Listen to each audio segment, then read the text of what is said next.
আসসালামু আলাইকুম viewers, welcome back to our channel viewers. আজকে আমি অতি সহজ এবং মজাদার একটা রেসিপি নিয়ে হাজির হয়েছি, আর সেটা হইলো হট চিলি সস। আর এটা কীভাবে বানাইছি দেখালাম। হট চিলি সস বানানোর লইগা আমি এখানে দিতেছি 1.5 কাপ পানি, দিতেছি 1/2 কাপ চিনি,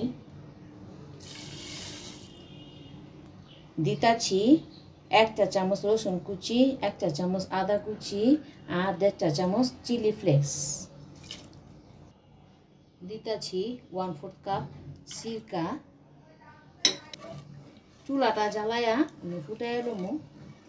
ভিউয়ার্স, পানিটা ফুটে উঠছে, এখন এইখানে দিয়া দিব 1 টেবিল চামচ একটু বেশি কর্নফ্লাওয়ার পানির সাথে গুলা লইছি।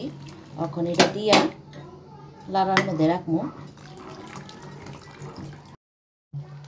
দিয়া দিব স্বাদ অনুযায়ী লবণ। ভিউয়ার্স দেখেন সসটা ঘন হয়ে গেছে, এখন নামাই নিব। তৈরি হয়ে গেল হট চিলি সস। অতি অল্প উপকরণে এবং অতি সহজে অল্প সময়ের মধ্যে এটা তৈরি হয়ে গেল। তো এটা কেমন হয়েছে বাসায় অবশ্যই ট্রাই করবেন। ট্রাই করে ভালো লাগলে কমেন্টস করে জানাবেন।